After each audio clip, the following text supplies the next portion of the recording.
बाज़-औक़ात कुछ चीज़ें आपको समझ नहीं आती, लेकिन वक्त के साथ साथ जब हक़ाइक़ सामने आते हैं तो आपको पता चलता है कि इसके पीछे क्या था।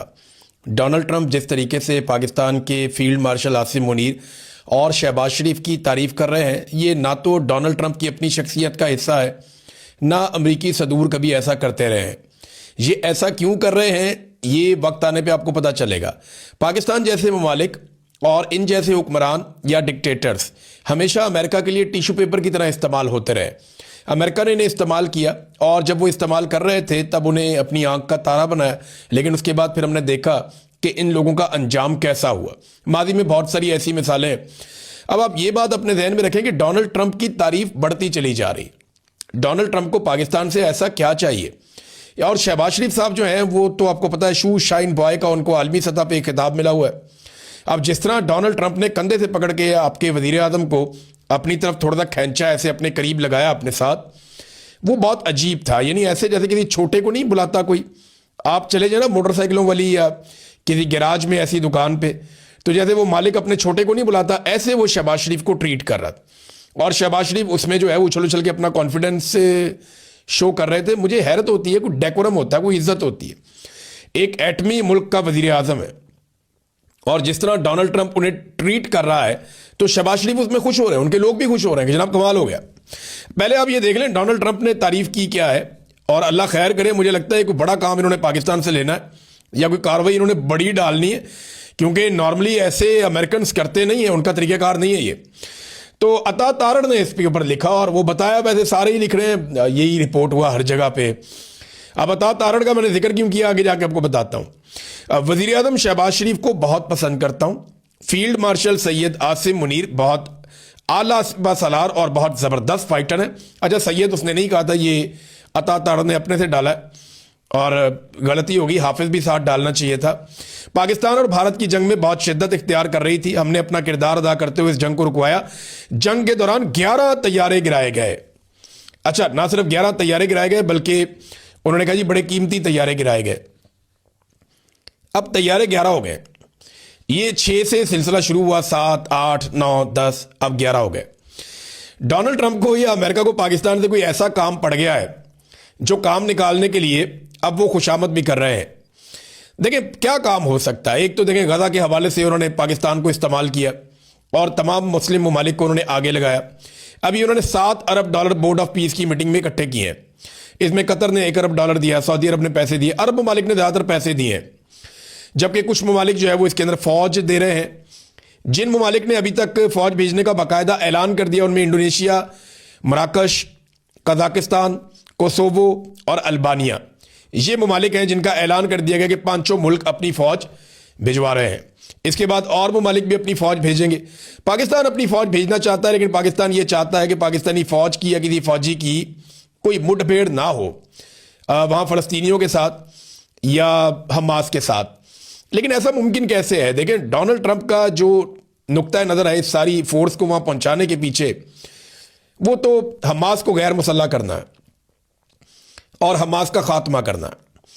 वो हमास को एक बहुत बड़ा खतरा समझते हैं इसराइल के लिए, उसे हमेशा के लिए ख़त्म करना चाहते हैं। लेकिन इस फोर्स के अंदर अभी तक जो फौजें गई हैं या जा रही हैं, उनकी ख्वाहिश है कि उन्हें सिर्फ सिक्योरिटी की ड्यूटी मिले, इससे ज़्यादा कोई काम उन्हें करना ना पड़े। अब यहाँ मेरे एक दोस्त हैं अमेरिका में, वो बड़े ज़बरदस्त तजज़ियाकार हैं, वो चीज़ों को बड़ी गहराई से देखते हैं। कुछ एक और दोस्त हैं, उन्होंने भी यही थोड़े दिन पहले मुझे बात कही थी। दावा उनका ये था कि ये जो इसराइल बार बार कह रहा ना कि तुर्की की फ़ौज हम नहीं आने देंगे, ये उन्होंने दावा किया कि ये एक तरह की नूरा कुश्ती है और आप तुर्की की फ़ौज को देखेंगे कि वो वहाँ मौजूद होगी गाज़ा में। मैंने कहा जी ये कैसे हो सकता है? उन्होंने कहा जी कि तैयब उर्दगान ना बहुत समझदार हैं, वो चाहते हैं कि उनकी फ़ौज गाज़ा में जाए और यही बात जो है वो डोनाल्ड ट्रंप भी चाहते हैं। लेकिन क्योंकि उनके मुल्क के अंदर रद्देमल बड़ा सख्त आ सकता है, तो इसलिए उनकी ये ख्वाहिश है मुबैना तौर पे कि इसराइल मना करे कि हम तुर्की की फ़ौज नहीं आने देंगे, और फिर जब हम तुर्की की फ़ौज भेजेंगे तो हम कहेंगे देखिए इसराइल के मना करने के बावजूद हमारी फतह हुई, हमने अपनी फ़ौज भिजवा दी गजा में और हमने ज़बरदस्ती भिजवाई। अब ये फ़ौज काम क्या करेगी ये सब जानते हैं। तुर्की की फ़ौज हो, पाकिस्तान की हो या इंडोनेशिया की हो या कोसोवो की हो, जिसकी भी हो, ये फ़ौज इसराइल की हिफाजत करेगी, इसराइली सरहदों का तहफ़्फ़ुज़ करेगी और असल काम यही है। अब तैयारे जो हैं वो 11 कर दिए डोनाल्ड ट्रंप ने, ये आने वाले दिनों में जो है, और ये अता तारण खुद बता रहे हैं 11 कर दी, शर्म भी नहीं आती भाई। आप तो बताए ना कि 11 नहीं है, 6 है, 7 है, 6 तैयारे थे ना पहले तो, अब ये डबल हो रहे हैं, 11 कर दिए, ये थोड़े दिनों में दर्जन हो जाएंगे। और डोनाल्ड ट्रंप तो ऐसा लगता है मजाक उड़ा रहा है पाकिस्तान का। अगर ये तादाद ऐसी ही बढ़ती रही तो कुछ अरसे में डोनाल्ड ट्रंप ने हाफ सेंचुरी कर देनी है इंडियन तैयारों की, और फिर एक दिन पता चलेगा कि इंडिया का कोई भी तैयारा अपने हैंगर में नहीं है, सारे पाकिस्तान ने तबाह कर दिए हैं। तो पाकिस्तान ने वाकई इंडिया के तैयारे तबाह किए हैं, लेकिन ऐसे तो ना करें आप। अब तो आप हमारा मजाक उड़ा रहे हैं एक तरह से। पता नहीं कौन सा काम डोनाल्ड ट्रंप को पड़ गया, भी ईरान के ऊपर भी इन्होंने अटैक करना है।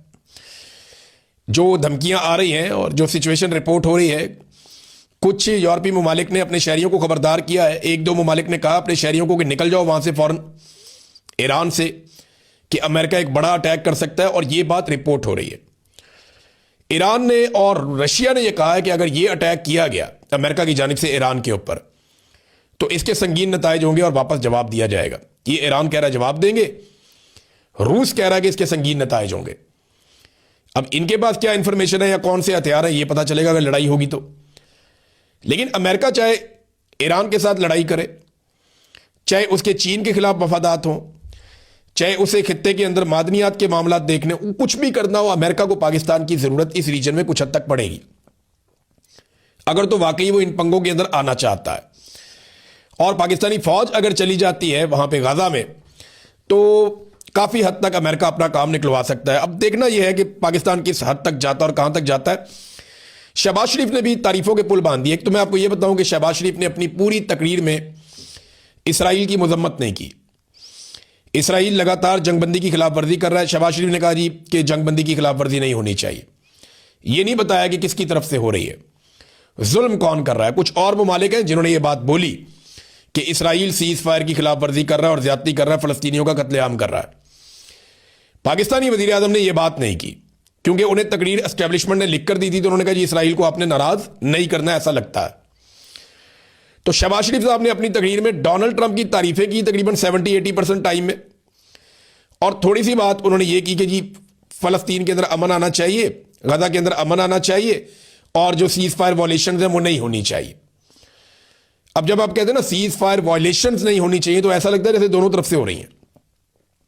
भाई ये तो एक तरफा है ना, तो इन्हें कहना चाहिए था वो बात, और उस प्लेटफॉर्म के ऊपर कहनी चाहिए थी। लेकिन क्योंकि वहां पे इसराइली नुमाइंदा मौजूद था जिसके साथ प्लेटफॉर्म शेयर किया शहबाज शरीफ ने, तो ये एक बहुत बड़ा तारीखी मौका था। शहबाज शरीफ साहब खड़े थे, उनके साथ एक फर्द छोड़ के साथ जो है वो इसराइल का वजीर खारजा खड़ा था, उनका नुमाइंदा खड़ा था, और शहबाज शरीफ को खड़ा भी पीछे किया हुआ था कि हेड ऑफ द स्टेट है। शहबाज शरीफ साहब से आगे जो है वो वज़ीर खारजा और इस तरह के लोग खड़े हुए थे। अब हेड ऑफ द स्टेट है तो आगे आकर खड़े होना चाहिए था, लेकिन शहबाज शरीफ साहब को पिछली सफ में भेज दिया, जैसे अक्सर उन्हें भेज दिया जाता है, और उनके साथ ही खड़ा कर दिया उसी सफ में इसराइली नुमाइंदे को भी, और ये भी उसके साथ खड़े हो गए और चेहरे पे इनकी खुशियां टपक रही थी। तो एक तारीखी मौका है कि शहबाज शरीफ साहब ने गेम उठाई डोनाल्ड ट्रंप की, और साथ खड़े हो गए इसराइली नुमाइंदे के, और इसराइल की मजम्मत भी नहीं की। वैसे मैं पूछना चाहता हूं कि ये जो बताता हूं आगे जाके कि शहबाज शरीफ ने क्या कहा, लेकिन देखें ये जो जमात इस्लामी, तहरीक लब्बैक, फजलुर रहमान, ताहिर अशरफी, ये बहुत सारे नून लीग के लोग जो हैं वो भी, और बहुत सारे हमारे दानिशवर हैं, खासतौर पे वो प्लाटों में भागने वाला जो लाल टोपी, ये सारे अब मुनाफकत करेंगे या बताएंगे कुछ।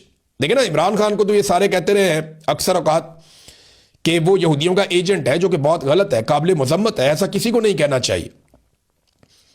लेकिन ये सारे ये कहते रहे ना, तो अब ये बताएं ना कि आज जो हुआ वहां अमेरिका में, उसके ऊपर इनका रद्द-ए-अमल क्या है, या उसके ऊपर ये क्या मौक़िफ़ रखते हैं। तो फिलहाल तो सारे चुप हैं, मैं खबर आपके सामने रख रहा हूं। तो ये एक तरह की मुनाफकत है जो ये लोग करते हैं। अब शहबाज शरीफ ने यहां तक कह दिया कि डोनाल्ड ट्रंप की तारीफ करते हुए कि लेट मी से मिस्टर प्रेसिडेंट, कि जनाब सदर मुझे यह कहने की इजाजत दीजिए, you are truly saviour of South Asia, आप पूरे जनूबी एशिया के सेवियर हैं। शहबाज शरीफ साहब, अल्लाह रब्बुल इज़्ज़त है सेवियर। ये जूते पॉलिश करने के चक्कर में अपना ईमान खराब ना करें। ये बात अगर इमरान खान ने कह दी होती ना, तो मौलवियों ने जमीन आसमान अभी तक एक कर देना था। ये बात अगर इमरान खान ने की होती ना, तो अभी तक पाकिस्तान की सियासी जमातों ने पिट स्यापा डाल देना था। पाकिस्तान के दानिश्वरों ने, मौलवियों ने, इन सब ने रोला डाल देना था कि आप कैसे सेवियर कह सकते हैं, आप तो अपना ईमान खराब कर रहे हैं। अभी तक मौलवियों ने इमरान खान का निकाह जो है वो फारिग कर देना था कि जनाब दोबारा निकाह करें, आपका तो निकाह फारिग हो गया। ये इस किस्म के मौलवी फतवे देते हैं। तो सेवियर ऑफ साउथ एशिया, एक एक आदमी का सेवियर अल्लाह रब्बुल इज्जत है। वही जान बचाने वाला, वही जान लेने वाला है, वही पैदा करने वाला सबसे बड़ा, सबसे ताकतवर है। हमारा ये ईमान है। लेकिन शहबाज शरीफ साहब फरमाते हैं कि Donald Trump is the saviour of South Asia, और वो बड़ी तारीफें की उन्होंने डोनाल्ड ट्रंप की। डोनाल्ड ट्रंप भी अपने नोबेल पीस प्राइज, अमन के लिए उनका किरदार, वो इस पे बातें करते रहे। उसकी कमजोरी है डोनाल्ड ट्रंप की, और ये इनको समझ आ गई है, तो ये गेम उठा के रखते हैं। गार्डियन ने इसको कैसे देखा, ये देखे आप। गार्डियन लिखता है इस इजलास में सिर्फ आमिर, डिक्टेटर्स और गैर नुमाइंदा हुकूमतें शरीक हुए हैं। जावेद हाशमी साहब ने इस पर एक बड़ा दबंग तबसरा किया है। उन्होंने कहा आज ट्रंप के सारे हवारी इकट्ठे थे, अपने मुसलमान भाइयों के खून का सौदा करने पर तारीफ तो करा लेते हो, मगर कोई इस्तिस्ना तुम्हें ना तारीख माफ करेगी। फलस्तीनी रियासत का एक नुमाइंदा भी मौजूद नहीं था। आसिम मुनीर का नाम लेकर ट्रंप ने बता दिया कि मुजरिम कौन है। ये जनाब जावेद हाशमी साहब का इस मामले पे ट्वीट है। बहरहाल ये अब तक की सिचुएशन थी, मैंने आपके सामने रखी।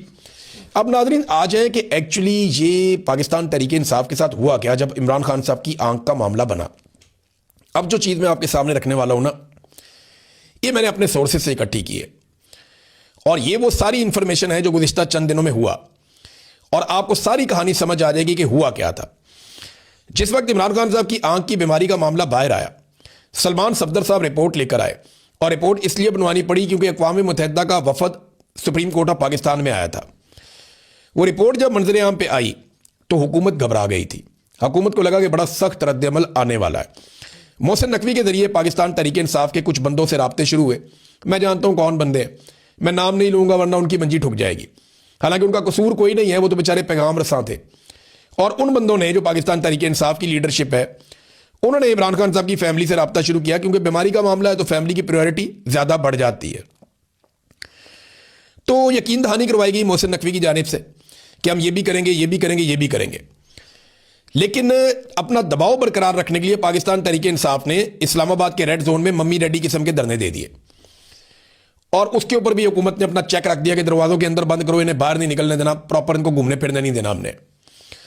तो वो मम्मी डैडी किस्म के जो धरने थे, बिल्कुल होम्योपैथिक किस्म के, उनसे हुकूमत को फर्क कोई नहीं पड़ा, और पाकिस्तान के अंदर कोई काबिल जिक्र लोग निकले नहीं।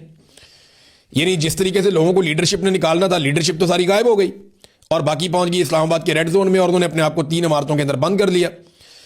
सुहेल अफरीदी भी उन लोगों में से एक थे जो इस ट्रैप में आ गए कि इमरान खान साहब से मुलाकात करवा दी जाएगी और हमें यहां पे एक अलामती धरना देना चाहिए।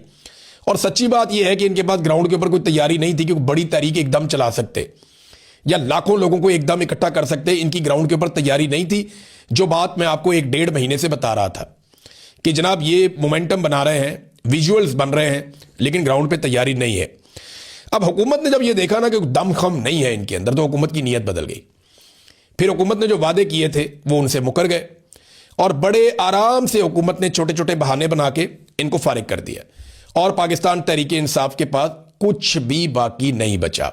ये पाकिस्तान तहरीक इंसाफ के साथ हुआ है। ग्राउंड पे कोई बहुत बड़ी तैयारी करनी चाहिए थी पाकिस्तान तहरीक इंसाफ को, और अब वो करने जा रहे हैं।